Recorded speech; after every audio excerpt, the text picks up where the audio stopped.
Hi, everyone. I'm Jason Morgan, editor of Fleet Equipment, and welcome to Fleet Equipment Unscripted. Today, we're talking with Daragh Mahon, Chief Information Officer, Werner Enterprises. Daragh, how's it going on your end? You have a new normal. I always start off asking people how they're doing in this new normal, but you said this is week 6 or 7 for you in your position, so a new Yeah, normal on your end. yeah, I'm actually in the middle of week 7 at Werner. Came from Atlanta where I was with Vonage. You probably know Vonage. They were the original sort of VoIP, the grandfathers of VoIP, if you will, introduced residential and now gone business. So I was with them for about 5.5 years. And then in the middle of this pandemic decided to switch jobs and move to Omaha. So you can imagine it was quite the different experience. I mean, one of the things that was funny was saying goodbye to people I'd worked with for 5.5 years over Zoom, and and then coming up here and half the team that I work with I have yet to meet face to face. We've done video calls, etc. So definitely a different experience. Right, for sure. The transition is hard enough, and I Yeah. can't imagine doing that during the pandemic. Well, I'm excited to get to talk with you. I'm really for that fact to give a fresh perspective on what you see within the fleet and logistics world in terms of technology and how it can boost workflow. Clearly, we've seen a huge evolution in the past 4 or 5 months as the pandemic has really impacted the entire country. Uh, Fleet's still essential businesses. Trucks are still rolling, delivering goods. But workflows have changed. The way people do business, as you mentioned, have done has changed. So, really, just to get started, coming from the communications world and into the trucking, freight, logistics, behind the scenes world, what do you see as the biggest opportunity for technology or data to impact the operations? So I think just being here, and like you said, it is really new, and I don't have the perspective that I need yet on the trucking and freight industry, but I'm getting it, and I'm getting there fast. And I think, as weird as this might sound, I think the biggest impact we can have on technology in the freight industry and the trucking industry is the cloud. And the cloud has been it's become ubiquitous, but 10 years ago, not quite so. And what I've spent the last 10 years, 12 years, just bringing IT operations into the cloud, and then bringing all the applications and functionality that any company has into cloud-based systems, both private and public, mostly public now. So I think the biggest opportunity here at Werner and at the freight trucking industry at large is moving to the cloud. I think it just one of the things you get is, it's all the reasons that we give for an ROI on the cloud. We don't have to worry about hardware anymore. I don't have people in data centers. I can take those people and have them focus on true application functionality and improving that application functionality. But beyond that, it's a better, it's an easier exchange of data, right? So now if all of these companies, and we'll talk about this, I'm sure later, but if all the freight companies, all the shippers, all the carriers are in the cloud, using, for example, Snowflake or something like that, then this data interchange becomes an awful lot easier. So you can start to share pertinent and important data. But it also, when you look at everything from maintenance to, all of the safety systems on trucks, which are already in the cloud, it just helps and facilitates all of that data flow much easier. Right, for sure. And it's interesting you mentioned that because I think one of the things that I've been hearing more about in terms of going more to a digital workflow is there's this dichotomy in the industry where maybe some of the lagging smaller and mid-sized fleets who don't adopt technology as quickly as someone like yourself and your company.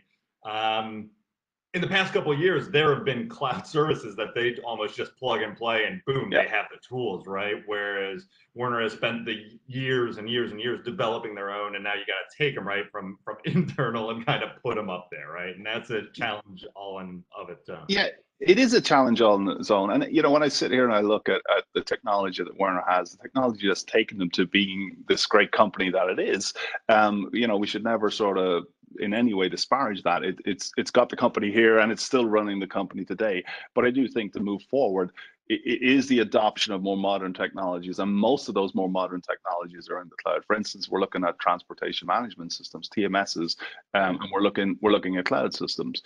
And some of the ones we're looking at, for example, I'll use that Snowflake example again. So one of the ones we looked at recently is using Snowflake as their data crunching engine. We're looking at Snowflake, and if we both end up on Snowflake, we'll be in a much better place. But you know, the thing about the cloud is it's just creeping into everyone's life. Like, look at how quickly we all adopted Zoom, right, and video conferencing in the last 3 months, right? You went from some, you know, some companies using it a little bit, others not all. Now everybody's using it. It's just ubiquitous, and I think it just creeps in. Look at the way we share music today, share movies today. Look at the way, you know, in every aspect of your life, you're using the cloud, especially in your personal life. It just, you know, it becomes more around how companies and corporations start to use it, especially in this industry. Right, for sure. No, I know. I mean, even before everyone started working from home and videos conferencing was necessary. Even if you were on one, most people wouldn't even turn on the camera, let alone do a recorded video interview like you're allowing us to do here. So I get that. Going back to you mentioned the sharing capabilities. What's really the power there? How do you make sure that you have the right data up there in the cloud in a shareable form while still maybe protecting some of the data that you want to keep close to your chest? So I think, you know, you protect the data, but you protect the data. I think data protection and security is one of the, you know, the things that you have to do really well if you move to the cloud. In any technology platform, you've got to protect and secure your data, but it really becomes important in the cloud because while it's become a very safe environment, it is very exposed in other ways. So you've got to do the right thing. So I think what you do from a data perspective is you make sure that you use the right single sign-on systems for people who are supposed to have the data. You make sure that you authorize, you authenticate, you know, use something like OAuth or an Okta to do those authentication functions. And you just do it really, you've got to do it really, really well, and you got to test it like crazy to make sure that you're secure. Now, from a sharing perspective, I think, you know, if you just look at, if we start, you know, we were just talking about this the other day internally. We have, in essence, we have the equivalent of 50,000 IoT devices on board trucks, and just think about the amount of data we're collecting or could collect from those devices. So everything from, you know, location, which we do gather location data, but you look at, you've got, you know, all of this data. Every truck, for example, has somewhere between 80 and 120 sensors, right, depending on the manufacturer, that are just feeding data into us. Everything from, you know, engine temperature to speed to, you know, for example, in top gear, are we using cruise control? We know that if a truck is in top gear, and our trucks are in top gear 95% of the time, if you use cruise control in that position, you're going to greatly increase your fuel efficiency. So maybe it's as simple as ingesting that data, saying, hey, that driver's not using cruise control, pop a message on his dash or in his virtual cockpit saying, hey, you know what, it's a good idea to use cruise control here. So, you know, and then we get into maintenance, right? So maybe we can start to predict when stuff's going to fail, right? So we have all this data and we have all these data points, and it says, hey, you know what, we now know that alternator is going to fail in 2 weeks. So we can do some preventative maintenance versus waiting for the failure to happen and then try and fix it. And then, of course, you get into warranty issues, right? So do we really want to replace something before the warrant, you know, before it's broken, because then the warranty doesn't employ? So maybe there are conversations we have with manufacturers, with the OEMs, that say, hey, if that alternator is going to fail in 2 weeks and we can prove to you it's going to fail in 2 weeks, will you honor the warranty on it?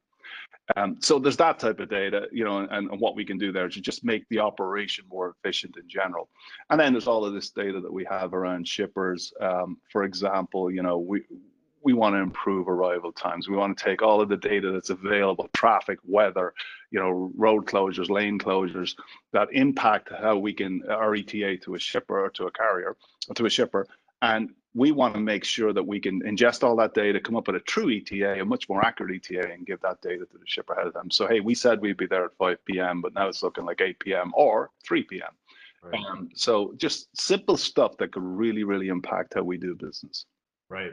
No, the maintenance one is one of my favorites to talk about, because I think it's growing right now. I think the possibility is there. Yeah. The more you talk to people, the predictive maintenance 2 years ago sounded like a fun future sci-fi thing, but now it's kind of being realized. The technology is there. Getting it into the workflow, most recently in some of my conversations, has been the hardest part. It's like, okay, well, how do we get it in? It's funny because when I was talking to Danny Lilly, who runs our fleet operation for IT, I was saying, hey man, this one is really cool. I mean, think about the money we could save if we got this one right. And you know, everything breakware, you know, so rather than, you know, we can now schedule when you're at the Werner terminal. We know you're going to be there in 2 weeks. We know your brakes are getting worn. Let's just replace them so that we can do it rather than schedule a specific appointment for you. But everything, it's all of those things. Hey, you're not as, that truck's not as fuel efficient as it was 3 weeks ago. Let's bring it in and see what the problem is. Oil, hey, that truck's pulled 80,000 pounds or 40,000 pounds for the last 7 loads. We know that's got an impact on the life of the oil, because I think we all agree, and I'm sure it's better managed in the trucking industry, but I always feel like when I bring a car in to get the oil changed at 6,000 miles, I do it because I don't want to screw my engine up, but I also know that the oil is probably pretty darn good and I don't need to do it, but I do it anyway.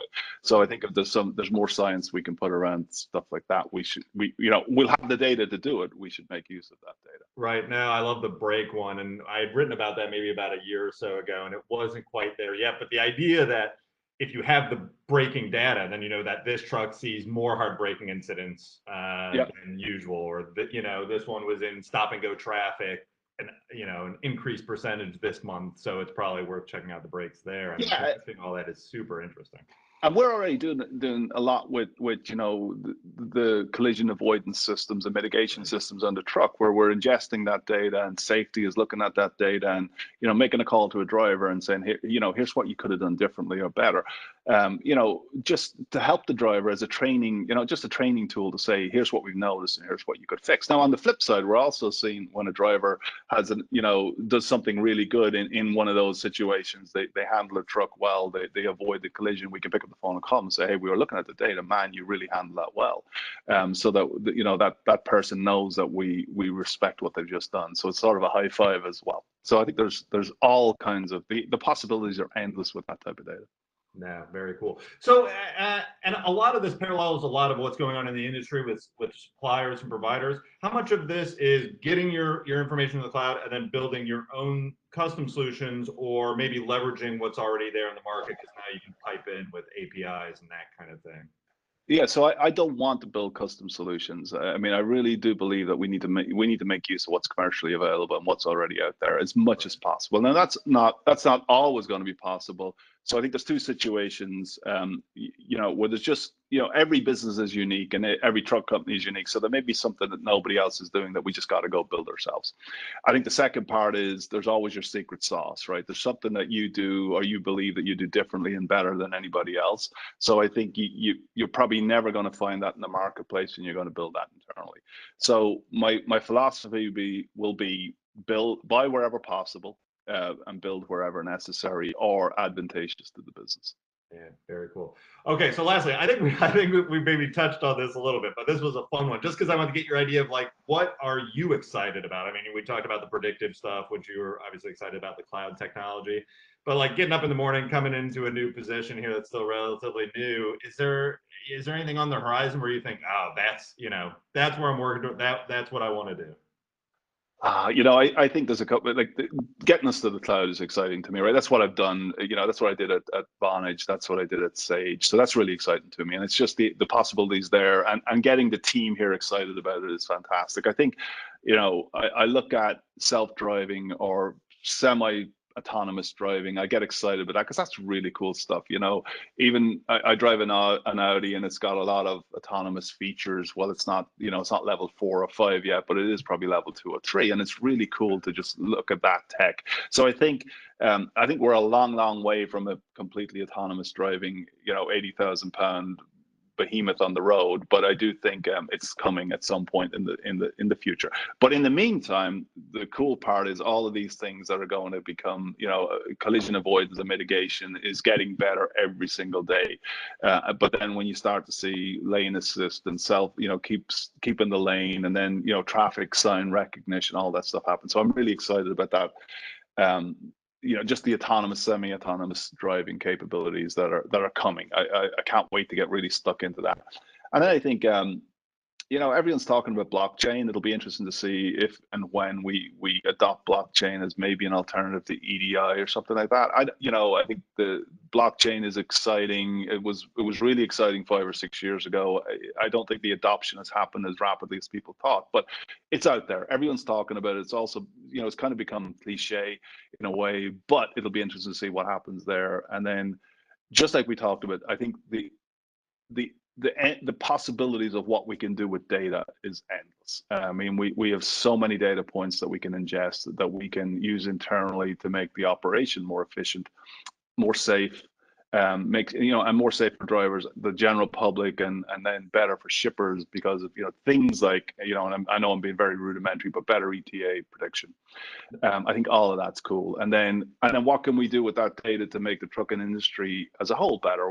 How can we share that data with our peers, with the ATA and others to say, how can we make this industry better overall?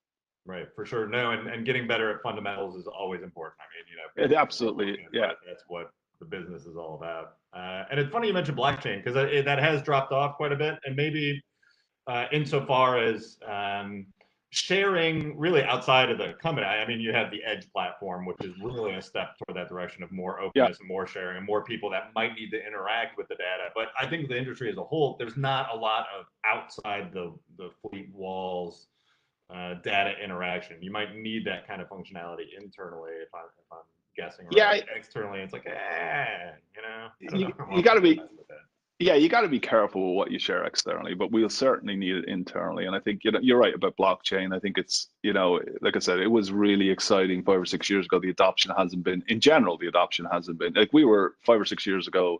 We were looking at ways we could use it in the communication space, and there were possibilities, but they never really came to anything. So but it is a cool technology. And then you're right, what we're doing with Edge is really cool. We're collecting, we're doing some of the stuff that we've done, road breakdown and critical event management with Edge is just fantastic stuff that internally is really, really helping us. And it's going to be, we've got a lot of stuff in the pipeline that will greatly improve the driver experience, greatly improve the shipper experience as well. Very cool. Well, I look forward to hearing more about those when they're ready. Thank you for taking the time today. Great to catch up with you and get your thoughts on what's coming down the line. And good luck moving forward, getting your hands even dirtier. Yeah, well, thank you, Jason. I enjoyed the conversation, and let's do this again. For sure. Take care. Take care.